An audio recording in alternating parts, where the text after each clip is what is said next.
Hey everybody, welcome back to my antique finds for the first part of February. My name is Dwayne Butler, and my company is Castlesandattics, and I'm going to give you a quick rundown of what we found today. We've got some World War II memorabilia, some really cool Victorian quadra plate. We've got some hammered India brass, and we're going to go all the way up north in part of Canada into Alaska and talk about the Inuit stuff. So I've got some fun kind of things I'll just show you, and we'll see what we can run through there, okay? Well, we dive right in with this guy. Dun dun dun dun dun dun dun dun dun dun dun dun dun dun dun dun dun. Hey, check him out. Pretty cool, isn't he? I thought he was Indian brass at first, and now I can't quite tell if he might be African because of these masks that are on the bottom of the feet. But either way, all hand chased and tooled. I thought it was really interesting, so I gave $20 for it. I wouldn't normally give 20 bucks for something that I don't always know, but I do know enough of this. I haven't seen something so heavily hammered and worked out. It takes a lot of time.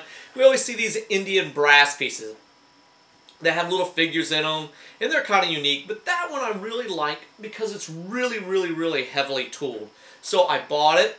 I don't know what I'm going to do with it. I've tried to research it. I'm just going to have to stare at it for a while. That's what I do with some things. I put it on a shelf, and I just stare at it till it comes to me. Hey, this is a piece, it's an Inuit carving of soapstone, and there's a guy. So if you went up to Alaska or northern Canada, you would find a bunch of Eskimos selling to tourists carvings. And some of them are really popular. Some of them are very expensive. But if you get online now, you see a whole lot more of them these days, and they're just not as popular or common, or they're just not as popular or valuable as they once were, because there really are a lot more of them out there than we once thought. But I think I put what I put on, $59. I should sell it fairly quick in the mall, and I put $59 on it because I only had $5 for it. I found it in a thrift shop. Here's a Hello Kitties wannabe Griswold mold. This is not the original Griswold mold, but it is probably a 50s, 60s copy. An aluminum mold.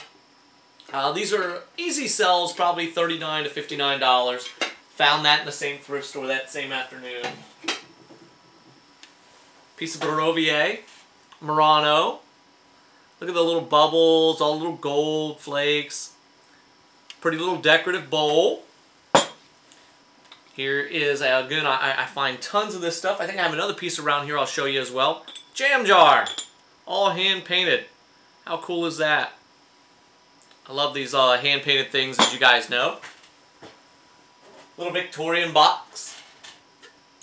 Really thought that was great.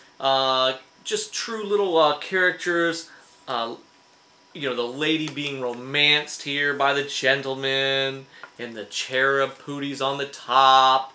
How pretty they all are, singing and swinging and all frolicking around. We're all in love. Oh, I love those little things like that. Found this is an antique shop up in northern Indiana. Took a ride, bought some sterling silver. Been buying a lot of silver out of shops, and just because they have old tags on it, so I looked for a lot of it. And prices now in the past year have doubled. So if something's been around for a year, might be better to scrap it now. So here's this great little Epergini. There's a joke for you. It's actually an Epern, and got your brass feet with an onyx base, big fluted top, and just a nice decorative piece for me to sell.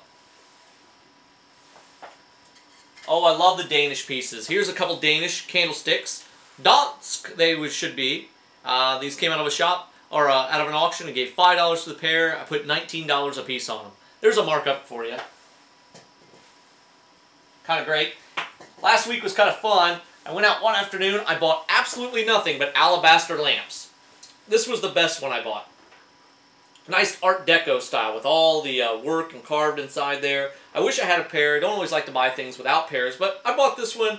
It was $20, and there's an alabaster finial as well. Thought it was pretty cool, but it was kind of funny. You know, you go out all day long, and what do I buy? 4 alabaster lamps. That happened to be one of them. Other was a matching pair, but it's just goofy stuff like that. Hey! Meow! If you find a pair of these, let me know. Here's a single one. I paid $10 for this. They're normally 2.5, 350 bucks for these andirons is what they are. They're kitty cat andirons, and you may not want to cross this path because that's twice as much bad luck if you see two of them. So here's one of them, and I paid 10 bucks. I put a quick, I think 69 or 75 bucks on it. I should sell it fast for that, or $50, just to get it gone. It's nice to have a pair, but since it's cat-oriented, I think it's easier to sell, and it is old iron. Hey, let's just take it a quick gander, guys. We'll just show you all the Victorian cow. Check him out. Bah. Bah. No, really. I mean, there's your cow, your Victorian quadruplate cow. Look at the feet. Got your gargoyles there. Here's your stand where it used to sit, where your knife would go. It's called a butter. Basically, you put your ice underneath here. There's your cow, and 100 1/4, 100 1/2. See them quite a bit, but it's nice to have. Hey, next to this part, some World War II stuff. What did I say? Here's a helmet. Found this for $20. Put 45 or 50 bucks on it. World War II stuff is real popular right now.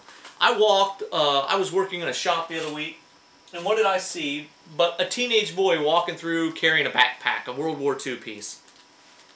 And when you see things like that, it makes you realize that, you know, people aren't collecting all the Civil War stuff that they used to, that they're really digging into this World War II stuff. It's not that Civil War stuff isn't collectible, but World War II stuff is very collectible as well. So when I find something kind of fun, unique, I can't find anything that I can make a lot of money on, but most of the time I don't have any problem turning these kind of things, you know, with this convex frame and those kind of stuff. So that's what I have right now. But there's a few goodies for you, a few trinkets, a few ups and downs. Plan to go out tomorrow and pretty much most of this week. I should have a good week. I'm ready for the weather to break. I'm really excited. That's been kind of fun. I spent a day at the auction Saturday. I bought some cool stuff, but you guys don't get to see it all. You get to see some things, okay? But until we meet again, guys, keep a song in your heart. See ya.